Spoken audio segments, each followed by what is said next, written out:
Zebedee, are you coming? Called Mr. Rusty with uncharacteristic impatience. Yes, said Zebedee. What is it? Well, I just thought there wasn't a lot happening and it was time you put in an appearance, said Mr. Rusty, cheekily. I was just coming anyway, said Zebedee. I hate that when people tell you to do something you're already doing, don't you? Well, pardon me for thinking, said Mr. Rusty. Pardon me, said Zebedee, who must have got out of bed the wrong side that morning. Pardon me? Pardon me? Form 2 straight lines, said Glasnostia the carafe. You heard her. 2 straight lines, said Dougal. What are you doing, Dylan? Asked Florence. I thought I might accompany the chicks on my old guitar, said Dylan.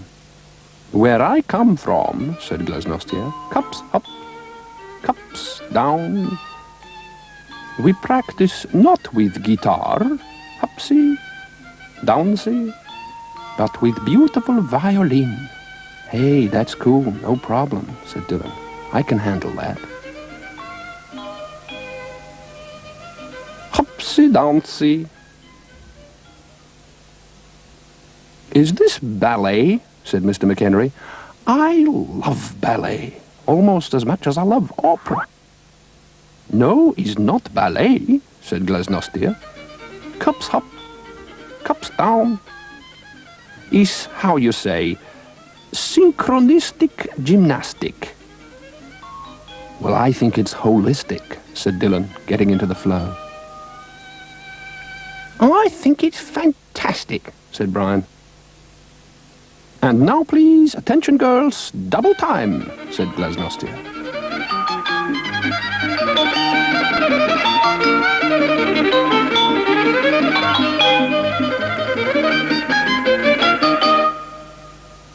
Well, it all looks a bit samey to me, said Ermintrude, who was probably just a teeny-weeny little bit jealous. I'd like to see you have a go, said Dougal. Hey, can we slow down, said Dylan, whose arm was getting tired.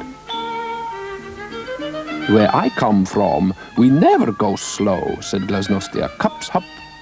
We work, we work, we work.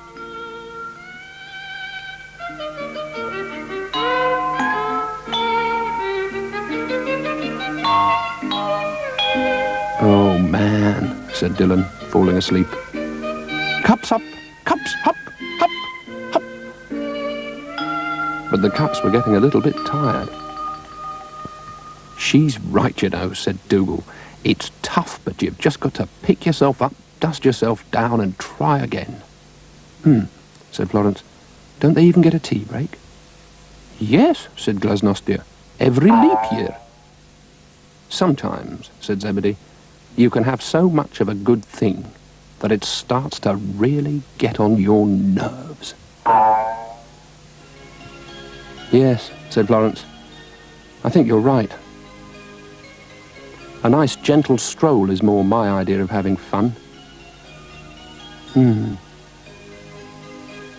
it gives you plenty of time for thinking.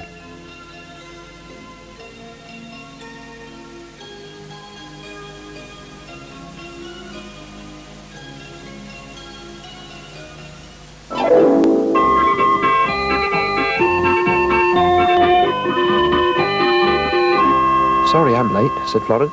Well, don't do it again, said Zebedee. Shall we go? All right, said Florence.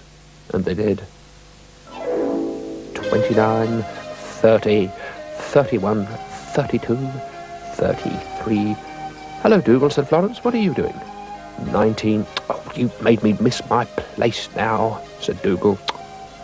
Oh, sorry, said Florence. I'll have to start all over again now, said Dougal. Do you want any help?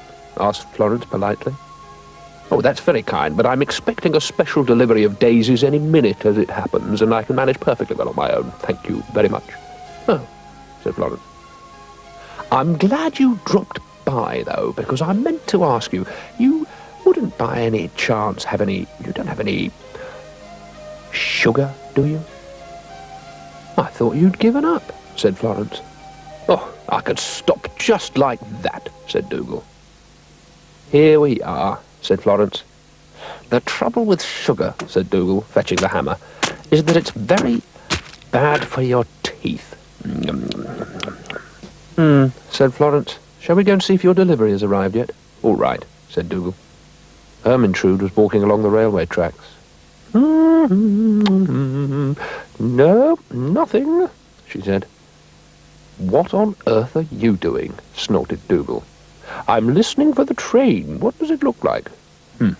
Said Dougal. Oh, said Florence.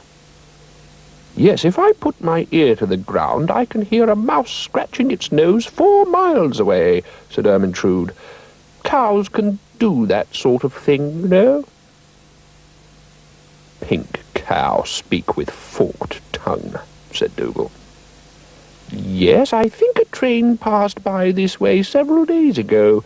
A diesel, I think, but there's definitely nothing coming now, said Ermintrude.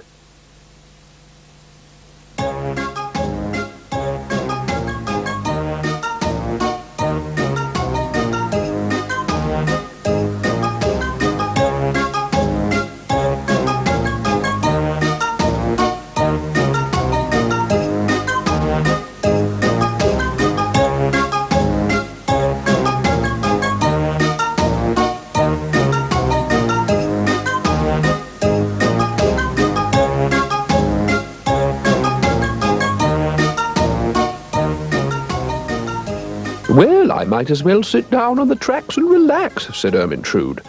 Chew the cud, as they say. Oh, get off the track, you half-witted hippopotamus, said Dougal. There's a train coming. I think there is, you know, said Florence. Oh, nonsense, said Ermintrude. Don't be silly.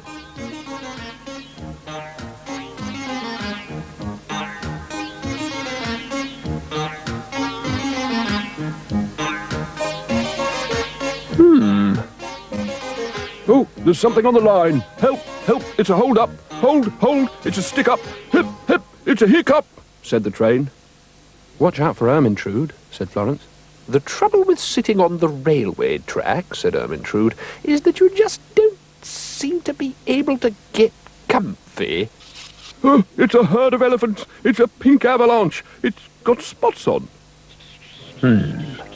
Whoa, whoa! I can't watch this, said Dougal, and went off to pick some more flowers. Ah, that's better, said Ermintrude. Ooh. What's this? Daisies? What's going on here, said Zebedee. Looks as if I arrived just in time. Ermintrude's got her eye on Dougal's daisies, said Florence, and went. Well, there's no need to take that tone, said Ermintrude. Cows.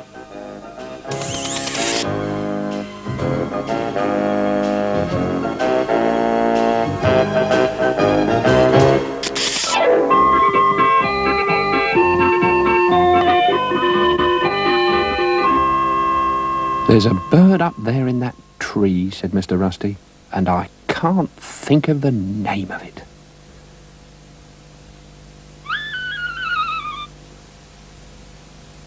It's a crested grebe. No, they go in the water, don't they? Bar-tailed godwit, said Zebedee. No, it's far too blue for that, said Mr. Rusty. Snipe, said Zebedee.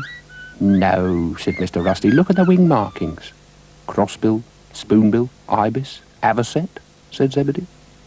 No. Oh, if only I had my binoculars with me. Florence arrived and said hello to Mr. Rusty and Zebedee.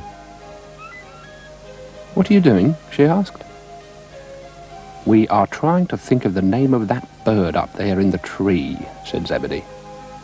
Well, why don't you ask it, said Florence. Very clever, said Zebedee. We didn't think of that. Well, said Florence, now we really ought to get on, you know.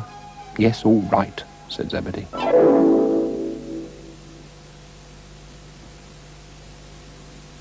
Chiff-chaff, said Dougal. Willow warbler. Woodpecker. Sparrow. Oh dear. Hello, said Florence. Not you too. Golden eagle, said Dougal. Wren. Oh, I know it, I just can't put my paw on it. Oh, honestly, said Florence, does it really matter? Does it really matter, said Dougal. Of course it matters. I mean, it might get put into the wrong category otherwise, and then where would we be? Eh? Here, probably, said Florence. Oh, look. Cups up. And cups down. In a line, in a line. Cups up. And cups down. Roundabout, figure of 6, hupsy-downsy, pick up sticks.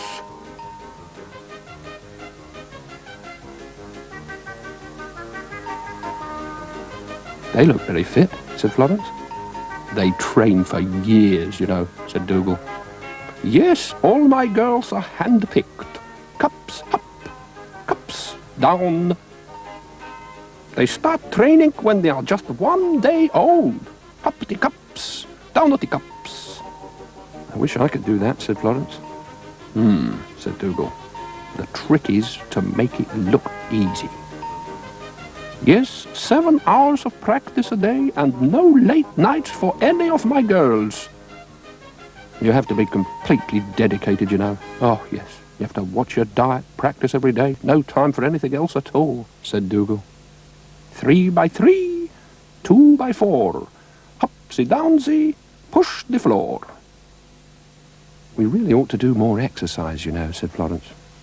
Speak for yourself, said Dougal. Come along, girls. Mind you, you have to be born with the right build in the first place, said Dougal. What's that supposed to mean, said Florence. Hupsy, downsy, hupsy-wupsy, downsy-bounsy. I mean, having a slender stem must help a bit, don't you think, said Dougal. Are you coming? Yes, said Florence. And of course none of them has an ounce of brain, said Dougal. No grey matter at all. They're all as thick as 2 planks. Of course, said Florence. I don't see what all the fuss is about, said Zebedee. Nothing to it.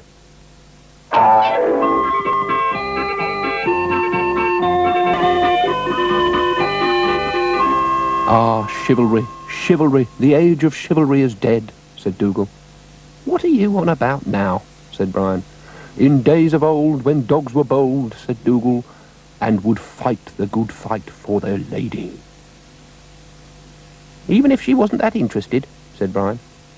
Those were the days when a dog was a dog, when you could slay a dragon, swim a moat, climb a mountain, rescue a damsel in distress, and still be home in time for tea, said Dougal. Yes, and have all your shirts ironed, no doubt. Shut up, said Dougal. You turgid tapeworm. Snails weren't even invented then. Hello, said Florence. Are we going then, or what? Sorry about that, said Zebedee. Just finishing my tea. Oh, no hurry, said Florence, not wanting to spoil his digestion. Dum-de-dum-de-dum, said Florence, humming. Ah, milady, I plight my troth to thee, and thy beauty which hath quite o'ercome me, said Dougal. Hello, Flo, said Brian. How are you? Fine, said Florence. What's the matter with Dougal? Flo? Speak thou with more respect when thou addressest me lady. Give over, it's only Florence. Yes, it's only me, said Florence. Oh dear, he's really flipped this time, said Brian. I shall pick yon flower for thee, and open doors for thee, and pull back chairs and things like that, said Dougal. And then completely ignore her and eat all her sweets, I know, said Brian. Well, I'm not polishing your armour. Take that, said Dougal, buffeting Brian. Thou pedantic plodder, thou shabby shuffler. Why don't you pick on someone your own size, said Brian, you big bully. Yes, you really should try not to be so obsessive, you know, said Florence. You heard her, said Brian. I don't know. You knights errant, you're all the same. You go out chivalring and plighting all over the place, but you never even bothered to ask if she wanted your troth, did you? There, you see. You never thought of that, did you? The train had run into a spot of bother. His railway tracks ran right across where Penelope the spider was spinning one of her webs. Typical, said Penelope. Just when you get a gossamer going, some train comes along and tangles it up. What's going on here? Said Dougal. That's my cardigan. She's unravelled my cardigan and turned it into a spider's web. That was my favourite cardigan, too. Oops! You, madam, have taken liberties with my woolens, said Dougal, indignantly. Oh, said Penelope, excuse me. I don't know, said Dougal. You turned your back for 2 minutes and everything's been rearranged and changed and turned into spiders' webs and... Well, I'm sorry, said Penelope. I thought you'd thrown it out. You haven't worn it for years and it was full of holes, and anyway, it looks much more artistic like that, don't you think? I'm sure it could be knitted back together, said Florence. I can't knit, said Dougal. Dogs aren't meant to do that sort of thing. They're meant to be bold and heroic and dashing and bark a lot, said Dougal. And plight their troths, said Florence, teasing him a little. Yes, forsooth, said Dougal, barking and dashing and plighting, but not knitting. Oh, by the way, Florence, said Penelope, changing the subject, that pink ribbon you lent me, thank you ever so much, but I don't think it's quite me, somehow. Oh, no problem, said Florence. Said Dougal. What's going on? Secrets? What's this? Oh, it's just a pink ribbon, said Florence. Stop changing the subject, said Dougal. We were talking cardigans. And making fools of themselves, said Brian. Dogs do a lot of that. Oh, I'm sorry, said Penelope. I forgot about you. Don't worry about it, said the train. Cardigans are for wimps anyway. Curiouser and curiouser, said Zebedee. Time for bed. See you tomorrow, said Florence. Phew, this chivalry's hard work, said Dougal. In future, I'm going to stick to home comforts, slippers and armchairs, evenings by the fire, a nice cup of warm milk, book at bedtime. Maybe I'll listen to a little bit of...